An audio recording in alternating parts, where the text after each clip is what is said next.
His own daughters. That's who he chose, his own flesh and blood. In the darkness of a Louisiana plantation, behind closed doors that no slave dared approach, a father committed an act so unthinkable that even in the brutal world of the antebellum South, it stood apart. For 20 years, the truth remained buried, hidden behind cotton fields and mansion walls, until the day Union soldiers arrived and discovered what he had done to his daughters. Welcome back to Dark True Crime, where we investigate the cases history tried to bury. If you're new here, subscribe and turn on notifications. This channel uncovers forgotten crimes with forensic analysis and historical research. Today's case takes us to Louisiana, 1860, to the darkest corners of plantation society, to a crime that reveals how absolute power corrupts absolutely. His name was Thomas Beaumont, and he owned everything for miles: the land, the slaves, the cotton, the wealth, and he believed he owned his daughters too. Thomas Beaumont was born in 1805 to one of Louisiana's wealthiest plantation families. By age 30, he had inherited Magnolia Grove, 1,500 acres of prime cotton land, and 200 enslaved people. He was everything Southern society admired: wealthy, educated, refined, a pillar of the community. In 1830, he married Catherine Devereaux, daughter of a prominent New Orleans merchant. Together, they had 5 children, 3 sons and 2 daughters. The sons, Robert, James, and William, were raised to manage the plantation, to inherit the empire, to continue the Beaumont legacy. But the daughters were different. Their names were Elizabeth and Margaret, born in 1840 and 1842. Beautiful children, intelligent, obedient, and their father saw them not as daughters, but as property. In the plantation South, the concept of ownership was absolute. A man owned his land, his slaves, his livestock, and many believed they owned their families too. Wives had no legal rights. Children were extensions of their father's will.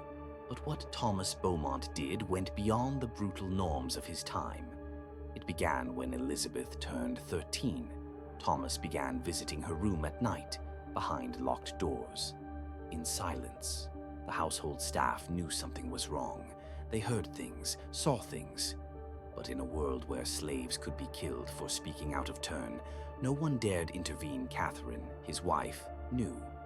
But in 1853, wives had no power, no legal recourse. Divorce meant social death. Accusation meant ruin.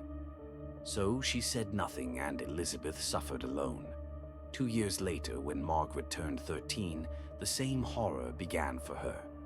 For the next 7 years, Thomas Beaumont systematically abused both daughters.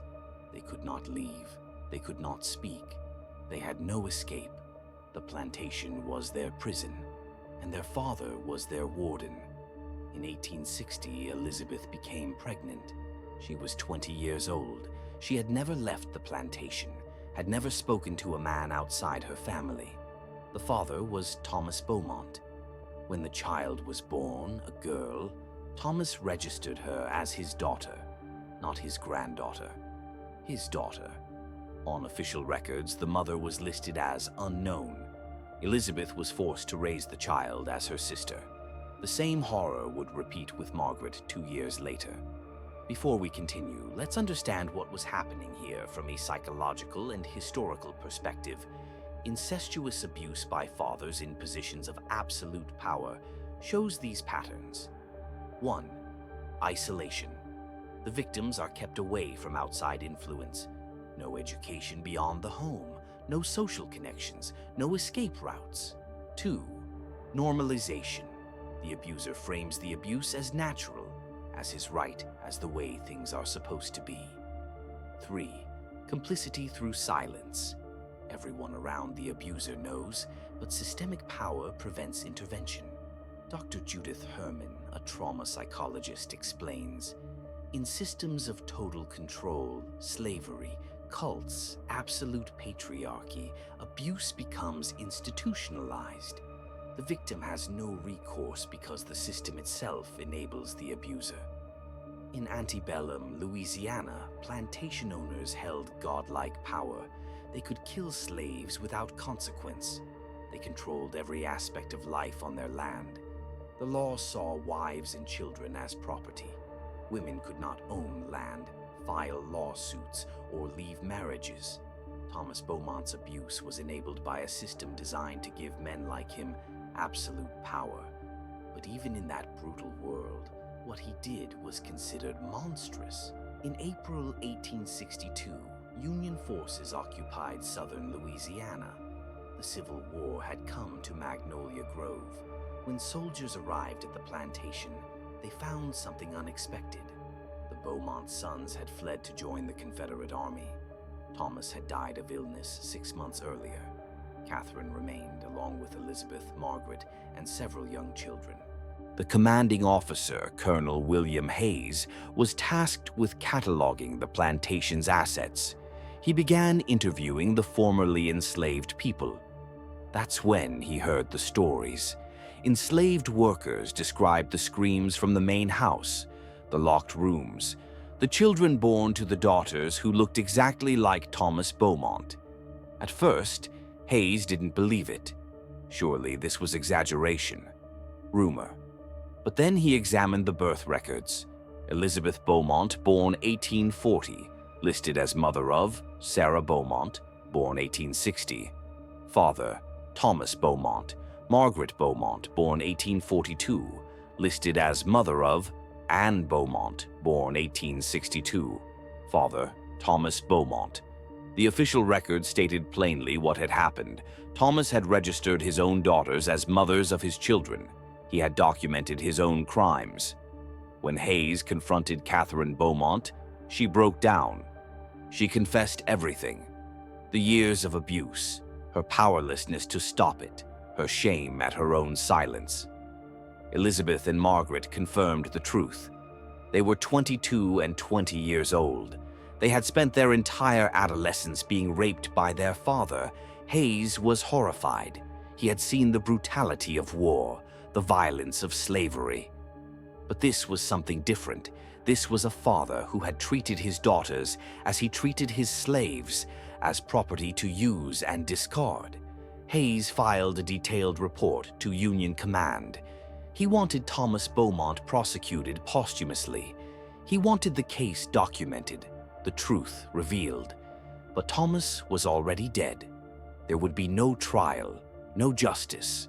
The Union Army seized the plantation. Catherine and her daughters were relocated to New Orleans. The formerly enslaved people were freed. But the damage was done. Elizabeth never married, never recovered. She died in 1889 at age 49, having spent her entire adult life in isolation. Margaret eventually married a Union soldier who had been stationed at the plantation. She never spoke publicly about what her father had done. The children born of the abuse were raised believing they were the daughters' younger sisters. They never learned the truth. The case was buried in Union Army archives, marked "Disturbing Family Matter," filed away. For over a century, it remained forgotten. It wasn't until the 1970s, when historians began examining Civil War records, that the Beaumont case was rediscovered. Researchers found Hayes's report, the birth records, testimonies from freed slaves. The full horror of what Thomas Beaumont had done became clear. The case of Thomas Beaumont represents the darkest intersection of slavery, patriarchy, and absolute power. He was enabled by a system that treated women and children as property, a society that gave men unchecked authority, a legal structure that provided no recourse for victims. Even his wife, a white woman of privilege, had no power to stop him. This raises uncomfortable questions. How many other Thomas Beaumonts existed in history? How many fathers abused their power in systems designed to protect them? In the antebellum South, in Victorian England, in every society where men held absolute power, how many crimes went undocumented? The Beaumont case was only discovered because Union soldiers happened to examine the records. How many similar cases left no records at all? Next week, we travel to the Appalachian Mountains, 1925, to a hermit who lived alone for 40 years and the disturbing discovery made in his cabin after his death. What are your thoughts on the Beaumont case?